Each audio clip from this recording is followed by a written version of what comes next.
it's Tina and I'm back, and I hope you guys are all doing well and staying safe. If you're also back, welcome back to the We're Back crew. Let me know how you're doing in the comments down below. But if you're new and maybe you like what you see, please consider subscribing because we have tons of fun here on the channel talking about makeup and all things beauty, and that's exactly what we're doing in this video today. I am starting a new series that I'm going to call Beauty Chat, where we literally chat about makeup and all things beauty. What's going on in the beauty space? Are there any top beauty news that we should discuss? Are there any notable sales going on? All the tea is what we're gonna spill in this Beauty Chat series. And we're starting this one off with a banger because there are sales going on and there's sales right around the corner. And we're gonna start off by talking about the Ulta 21 Days of Beauty that has somehow gotten a rebrand. Like, what? How is a sales event getting a rebrand? But Ulta decided that that's the way they were gonna go this time around. What we had come to love and know as the Ulta 21 Days of Beauty, where there were 21 days of sales, has now been renamed to the semi-annual beauty event, which I mean is very descriptive, you know, but it's also very boring. Like, where is the pizzazz? Where's the appeal? So now instead of the 21 days of beauty that everyone used to gear up for, now it's the semi-annual beauty event, which honestly to me is a boring downgrade. It lacks the spice and pizzazz of the 21 Days of Beauty with the orange promo images. Now it's just this plain blue and it's the beauty event. How much of a dull time are we gonna have here? It's still 21 days with up to 50% off makeup, skincare, and hair care products throughout those 21 days. But to me, it just doesn't feel the same. And they changed another thing about it. Instead of giving us a preview of the entire 21 days so we can see what's going to be available each day and we can plan out our shopping list accordingly, no. Instead, they decided to reveal each week one at a time. So was it every Friday or Sunday? I don't remember, but one of those days they did the full week reveal, and that's how you would know what's on sale for that week. So you didn't get a full preview anymore. You don't know what's gonna be on sale in the upcoming weeks. They've since pivoted because they've got so much negative feedback that they had to revert. They had to like cancel their plans, go back to the good old days and reveal all the deals for the 21 days because people were upset. And I was also upset. You'll even notice that I didn't do a 21 Days of Beauty video this year because I completely forgot. When they sent me the emails, you know, talking about this beauty event, I'm like, okay, they have beauty events all the time. What made the 21 Days of Beauty stand out in the pile of sales was that it was the 21 Days of Beauty event. It was fun. We could plan for it. We could do videos and talk about the upcoming sales and the products that we have our eye on that we're gonna save on our calendars. We're gonna shop that day. Now instead, you had to wait for the actual week to start for you to get a reveal of what's gonna be on sale. And God knows what that was gonna be, and maybe you would have more sale regrets because maybe you purchased something in the first week, right? Like a blush, and then when they reveal the items for the third week, there's a different blush on sale that you would have preferred to get. So now you have beauty regrets. I don't like it. I don't like it at all. And like I said, Ulta got feedback. People were not happy. They were like, why are you changing this? If it's not broken, don't fix it.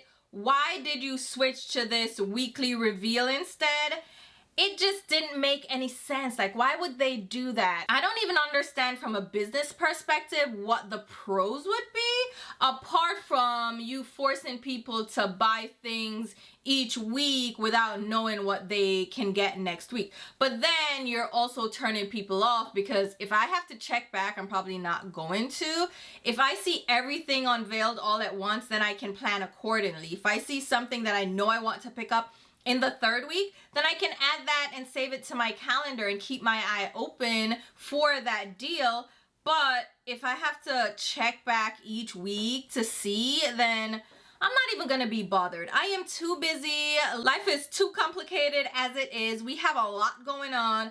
I don't need to add another chore to my list. Oh, go and check the Ulta website to see what they have on sale this week. No, I can't be bothered. So you lost a lot of customers that way. I was indeed one of those customers because I was not excited about the sale. I was truly not gonna go back and check every week. No. But the sales event is going on until the 28th, which is next Thursday.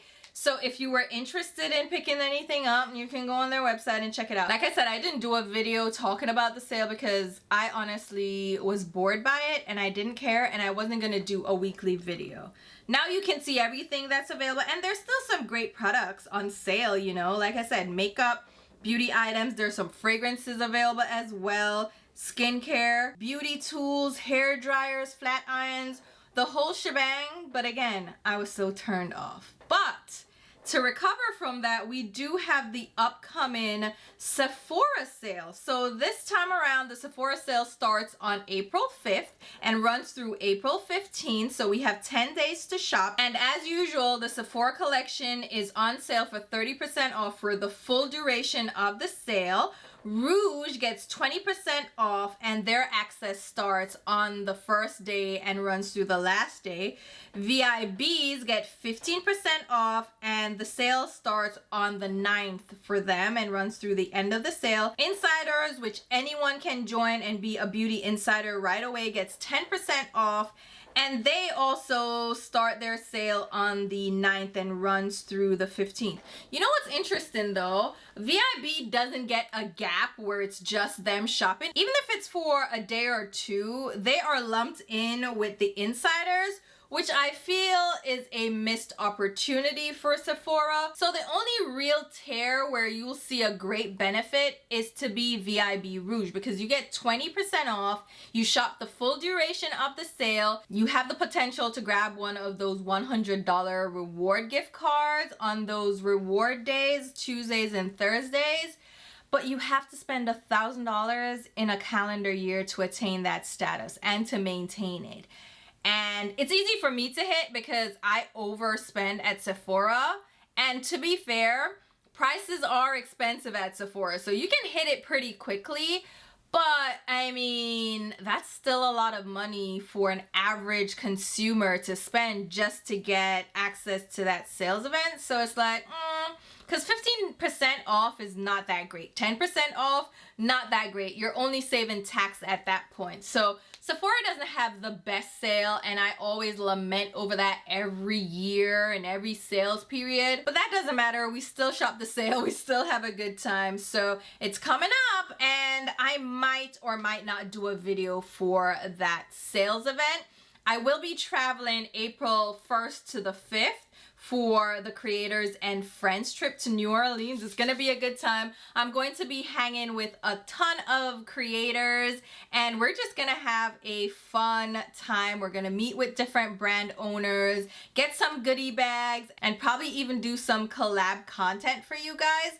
So stay tuned to our socials for that. I will leave links down below for the Creators and Friends Instagram account in case you're a creator and you wanted to join in on one of those trips. It's open. You just email Samantha March or Simbri from Simbri Thinks, and they can add you to the list of potential people to go on our next trip.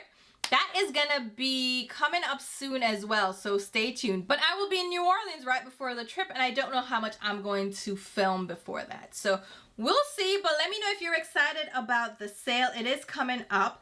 But with that being said, there are quite a lot of sales going on. It's like the spring savings event for all beauty brands. Everybody's doing like a friends and family sale right now.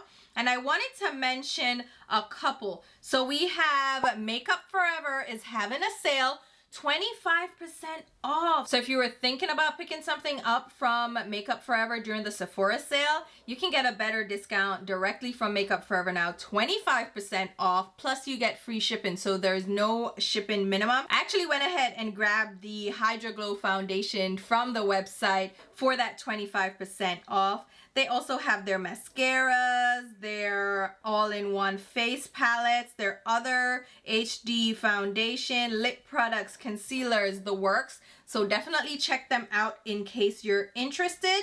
Juvia's Place is also having a sale, 40% off. Flash sale for 1 day, so it's only for today. If you don't shop now, you're gonna miss it. But they do sales all the time, so just sign up for their email list and you will get notified when they have a sale. But if you wanted 40% off, again, they have their new Radiance Booster, they have their new setting spray, they have their liquid blushes, the liquid luminizers, the cream bronzers. All those products are fantastic, along with their lip glosses. So it's a great time now to shop to get that 40% off, just in case you were interested. And speaking of sales, there is an anniversary sale going on for Singe Beauty. This brand was started by Angelica Nyquist, and they're having their 1-year anniversary sale. Congratulations, Angelica. I am so proud of you. You've done such great things.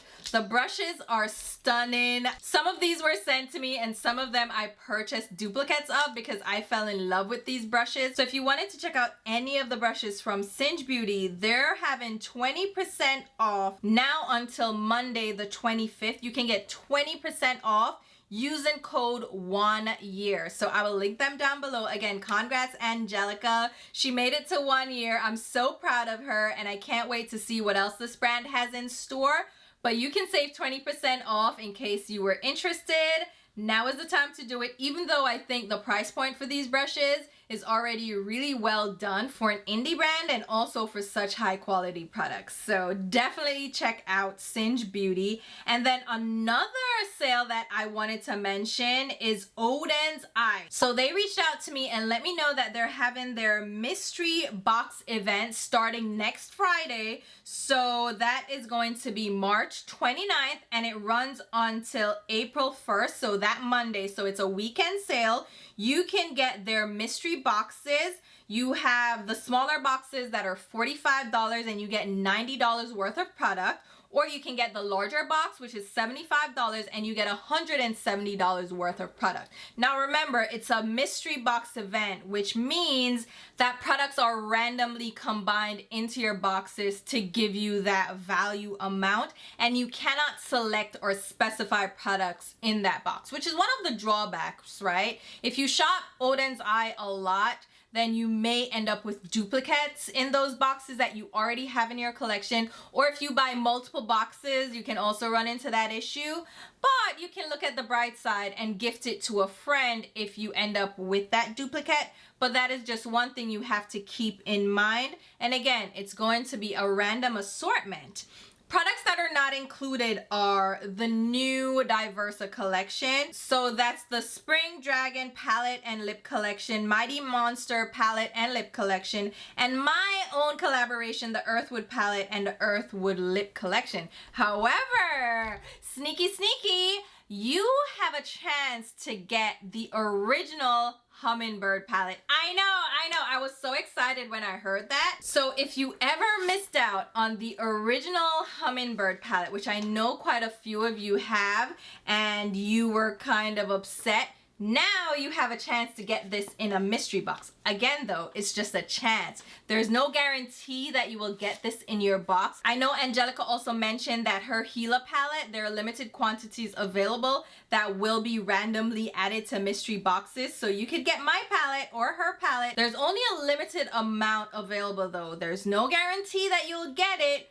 But if you were into mystery boxes and you don't mind gambling and taking a chance, you could probably get that in your mystery box. So I wanted to put that out there. Starting next Friday, it's a weekend sale until April 1st. All right, with all those sales details out the way, let's talk about these brands that are closing. Oh my God. So I just opened Instagram. I was gonna talk about what's going on, and the very first post that I saw was from Suva Beauty. They're already on my list to talk about, but they popped up just now with an update to their final closing sale. So Suva Beauty, in case you don't know, they are an indie brand that became popular for their water activated liners. This brand was sold in Morphe stores as well as online. I know, right? Morphe seems to be the store that brands go to die, because the majority of the brands that were sold at Morphe stores are not seeing the best of days, right? But Suva Beauty has announced that they are closing down. So there is a final closing sale. It seems to be from March 21st to the 28th. 70% off all regular price Suva Beauty items, which include their merch, makeup tools, makeup organizers, makeup bags, photography equipment, filming supplies. Like, they're selling everything, office supplies. Everything must go. So if you check them out in store, which they actually just updated and say they will not be able to open in store from March 25th to the 28th, they're gonna have to figure out what days you'll be able to go in store to pick up the last of their inventory. You know how that goes when stores are shutting down. They will sell you their furniture. That's how you know it's real. They're clearing everything out. But you can get products now for 70% off. So if you are interested in any of their aqua liners, which I have quite a few, but I feel like because makeup has shifted so much in the last couple of years, we're not so focused on eyeshadow anymore. I'm not wearing eyeshadow right now. It goes to show, right? It's not that I don't love eyeshadow anymore, but things have shifted a little bit. I'm doing more of a lightweight base. I'm doing a tinted product, my brows and mascara. Not so much focused on eye makeup. And Suva Beauty was strictly about eye makeup. They were booming a few years ago when people were into the really creative eye looks with cut creases and graphic liners. That's when they were really seeing their success. However, makeup trends and the overall aesthetic has shifted to a more lightweight feel, especially with Gen Z coming up. They're not into the bold creative looks like us millennials. I mean, I still love a proper cut crease or a really colorful look, but even I am not doing it that much. So of course, the brands that were focused on that kind of makeup and never quite pivoted or branched out are going to see difficult times. So Suva Beauty is closing down. Sad to see them go, but I kind of understand it. Speaking of, another brand that just announced that they're shutting down, but for a different reason, is JD Glow Cosmetics. And it's kind of weird because I'm trying to pull up their Instagram page right now and it's not pulling up at all. It's a good thing that I have a screenshot. So they announced that they have to close JD Glow because they've been hit with a lawsuit. So it says here, "Dear beloved JD Glow supporters, it saddens us to say we will be closing JD Glow soon and reopening as a new company with a new name." They didn't give us a date or anything. They just said we're closing soon, and it seems like they have officially closed their Instagram page. I'm sure you're probably wondering why. We're being unlawfully sued due to a California Prop 65 violation allegation. We're not supposed to be sued because we're exempt from this on the grounds of us having less than 10 employees. However, we cannot fight in court, so we have to close JD Glow. We can't fight it because we don't have the money to fight it, even though we would win. And that's the thing that we've been seeing with smaller brands. When they're hit with lawsuits, it's hard for them to fight in court. Even when you're right, even when you can win the case, you still have to pay for the litigation. You have to pay lawyers, and lawyers can be very expensive. Lawsuits to defend them can be hundreds of thousands of dollars, and JD Glow is a small brand. So if they don't have the money to fight the lawsuit, they just have to call it quits, which is kind of extreme. I would not have expected them to go that direction. If it was me, I would probably try to reach out to the community and try to get some pro bono help, because there are lawyers and law firms that will support you and defend your case pro bono, meaning they will defend it for free or even at low cost. So you cover their travel expenses or something, but they wouldn't charge you for their time. So I feel like there was another way to approach it, but maybe the business wasn't doing that great anyway, so it wasn't worth it for them to keep going.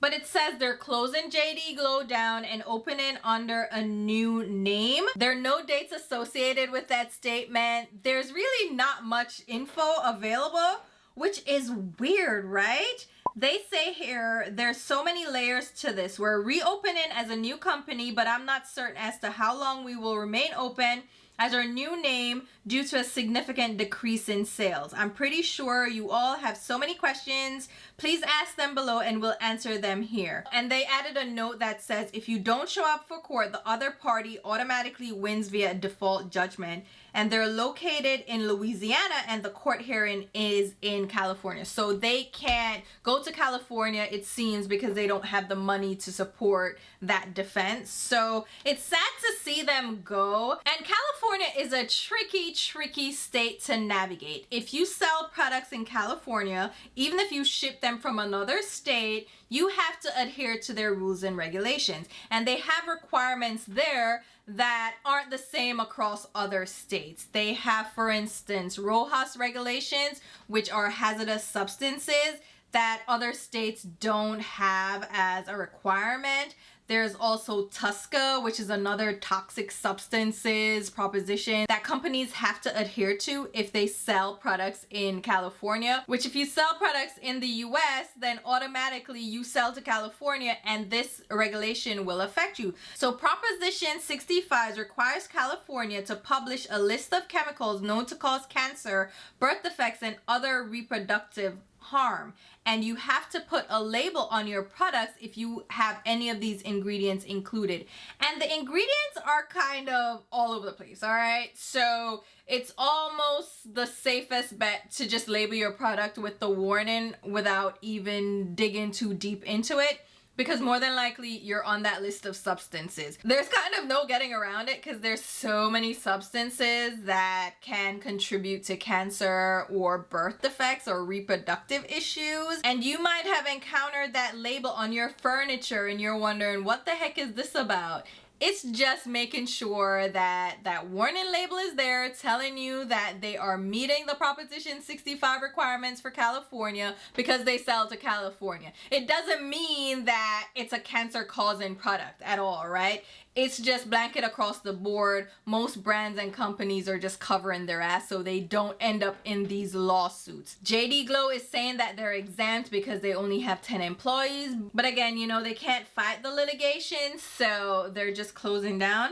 I don't know what's going on. Like I said, they haven't really put up any updates. And now they're completely missing in action on Instagram. So I don't know. I don't know how I'm gonna follow this or keep up with it, but they're closing. They may reopen under a different name. We don't know. And with that being said, there's another lawsuit that affected another indie brand, namely Blend Bunny Cosmetics. And I just recently got into Blend Bunny Cosmetics because so many of you recommended their palettes, and I must say I'm in love with their formulation, I'm in love with their color stories, but they also ran into an issue with a lawsuit. So this is not for the brand itself, but for a specific palette. They had a palette called the Sugar and Grunge palette, and they are being sued by another smaller brand for using the word grunge because according to this brand, they own the rights to grunge for cosmetics. So you can't use that name on your eyeshadow palette. And Blend Bunny's like, what? What's going on here? Obviously, this is really not gonna stand up in court. If a judge looks at this, they might simply throw it out. But Blend Bunny said, listen, we don't have the money to fight this lawsuit. We're just gonna sell this palette off, discontinue it, call it a wash, and then just give you a new color story because we have so much in store for the new year. So they called it a wash. They're not shutting down their brand, but they did get rid of a beloved palette. And they also had to respond to comments that this was just a sales push to get rid of a product that wasn't selling well, because obviously when they say they're discontinuing it, they're discounting it if you want to get it now. People rushed out and ordered it, right? So some people thought it was just a gimmick, a way to get rid of a palette that wasn't selling that great. And Blend Bunny said, listen, that is not the case, because we've been very transparent with our audience. We've had a palette that wasn't selling that well and we discontinued it, and we openly told you guys that it wasn't doing that great, so they're gonna discontinue it. So that's not the case with this one. Why would they even say that just to sell a palette, right? Why would they claim that they got a cease and desist from this other brand?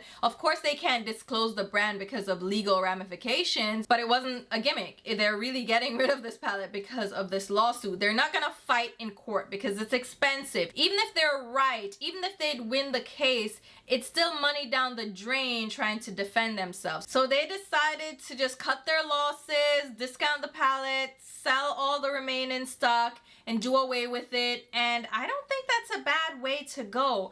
But the issue that we're seeing is that indie brands are gonna run into these problems with these trivial lawsuits, and they either close their business, as with JD Glow, or they discontinue products, as with Blend Bunny Cosmetics, or they have to spend a lot of money defending themselves in court. And one brand I just discovered that actually had to spend thousands and thousands of dollars defending themselves in court is Glamlight Cosmetics. Jen Loves, I'll link her video down below. Jen did a great video talking about how this all played out. So she was messaging the owner of Glamlight, talking back and forth about what went down with the lawsuit that was filed by Glamcore. And I'm so upset because Glamcore, listen, I love my Glamcore lights. That's what I use to light my videos. I have a Glamcore mirror. I have my Glamcore lights. I use them religiously, and come to find out they were suing Glamlight for a trademark. They wanted Glamlight to shut down their brand, give them their Instagram account, give them the company name, everything. So Glamlight said, no, we're gonna fight this. And they did end up winning because Glamcore pulled out. They didn't go all the way through court. They had the case dismissed. But it goes to show, like, either you're gonna shut down, lose your brand, or you're gonna fight it. So it just goes to show you that the beauty landscape is nasty business. You have all these brands fighting amongst each other. You have petty lawsuits. We even had Pat McGrath fighting with Rose Inc. about the name Divine that they use for one of their products. And it's just like, what are we doing? What are we really doing here? You're owning names now? Come on. Why didn't that brand that attacked Blend Bunny go after Huda Beauty for their grunge palette? What happened there? Why didn't you attack them? They said that their palette was grunge. What about that? Exactly. You're picking on a weaker brand because you know they won't fight you. You know you'll win. That is so messed up, but it's the name of the game, and I hope these indie brands don't suffer with the regulations in California, to the lawsuits that they're seeing, to the next up, which is the FDA requirements. That's the last thing we're going to talk about. So the FDA seems to be tightening its bootstraps over there and pursuing brands, companies, and creators that are violating their rules and violating their requirements. One of those requirements that have been circulating for a while now, it's one that you're fully aware of at this point if you're immersed in the beauty community, is the use of pigments that are not safe for eye use in eyeshadow palettes, and palettes that are touted and marketed as eyeshadow palettes, even if you have been labeling it, as a lot of brands have, as pigment palettes or face palettes to get around using those different pigments. So there are a list of additives that are included on the FDA's website that you can use in cosmetics.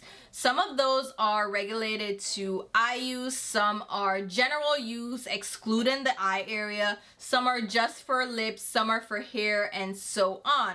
So we know that there's certain red dyes and purple dyes that are used to color eyeshadows that are not technically on the list for eye use. Even though those same ingredients are allowed for eye use in the European Union and the UK, as well as Asia and South America, they're not deemed safe for use by the FDA in the US. So if you manufacture products in the US using those pigments, you can't advertise them for use on the eyes at all. And they are enforcing these rules. So if there's a brand that has a pigment palette, so think about a brand like Huda Beauty. Remember when they did that collection of neon eyeshadow palettes? They had 9-pan eyeshadow palettes, but there were certain shades in those palettes that were not safe for eye use because they included those pigments that the FDA says are not safe for use on the eye. Now, the way brands have been getting around that is to have a warning on their labels that indicates that certain shades shouldn't be used on the eye. So these are for face use only, not for use on the eyes. But Huda ended up in a lawsuit because I don't think they labeled the product properly, or there was some room for misinterpretation. So they ended up settling and paying out this class action lawsuit and refunding customers that purchased this palette. I actually have, I think, the orange neon palette that I didn't get a refund for. Maybe I should file for my claim. We'll see. But they ended up in a sticky place with that. And you may even remember that Morphe ended up in a similar situation with the James Charles Artistry palette that they collaborated on. Again, there were certain shades in that palette that weren't safe for eye use, that they just did the little labeling saying, oh, this is an eye and pigment palette, right? That's their workaround. So there were shades that could cause staining on the eyes, which is primarily the side effect that you'll get from using these not safe for eye use pigments on your eyes. That and irritation. And personally, I have had irritation from those pigments myself. So it's not just staining for me, I do get irritation. But there was also a lawsuit about that palette because James Charles in his demonstrations of the palette was using them on his eyes. And people are like, hold on, this is misinformation because they're not for use on the eyes. So how are you using them on your eyes, right? Even in promo images and promo videos, like what's going on? So they ended up with a lawsuit, but they filed bankruptcy and it's now a wash, right? Just because if they're bankrupt, like who are you suing, right? So we have that issue. So now the FDA is saying, listen, all right, these violations are serious and we are coming after you. So you better buckle up, Buttercup, and get it right. They made it clear that if you use any of these pigments that are not safe for eye use in a palette with eyeshadows, right, or that can be interpreted as an eyeshadow palette, right, it's in the same layout as an eyeshadow palette, it is used alongside eyeshadows, so we have pigments versus eyeshadows in the same palette, and you're putting that warning, not safe for eye use, then you had better not advertise it with any promo images featuring eye use. So there better not be any eyeshadow looks. There better not be any swatches on your eyes with these palettes included. Absolutely not. Yeah, you can swatch on your arm. So arm swatches are fine. Face swatches are fine. But if there is even an inkling, even a suggestion that these should be used on the eyes, cut it out. We're coming after you, okay? We are not playing any kinds of games. So if there is a creator, for instance, that is promoting this palette and uses some of those pigments on their eyes in an eyeshadow look, and the brand goes ahead and reposts that video or promotes it on their socials in any kind of way, then the FDA can hit them with a violation. And I'm wondering how far this goes. If creators themselves can fall prey to this, like, are they gonna be hit with lawsuits or cease and desists or whatever the FDA is gonna hit them with, a warning? I don't know. Can they also be subject to these rules and regulations? I feel like it should go all the way across the board, you know? You shouldn't be promoting these pigments for use on the eyes if they are not for use on the eyes, right? I don't know where this is gonna go, but it's very interesting to see these updates. The FDA is really out here trying to implement their rules, and I don't think it's necessarily a bad thing, especially for like non-disclosures. If you are promoting a product and getting paid, then that should be fully disclosed. So I don't see an issue with certain things, but they may be going too far with other things. But I like to see it because it means that they're taking complaints and our safety seriously. But I just hope they're not going above and beyond what's necessary. But we'll see. So let me know what you think about this beauty chat. Is it something that I should continue on my channel? Obviously, it won't be a weekly thing. It will just be as needed. When these stories pop up and we want to talk about them. Are you shopping from the Ulta beauty event sale? Is that what it's called? Whatever. Or are you saving everything for the Sephora savings event sale? Who knows? It's not a great sale anyway. There are other friends and family sales that you would get a better discount. And what do you think about all these indie brands shutting down, closing, going kaput? What do you think about that? And also, what do you think about these petty lawsuits? Like, let me know the tea, and until my next video, which will be very soon, I'll talk to you. Bye, guys.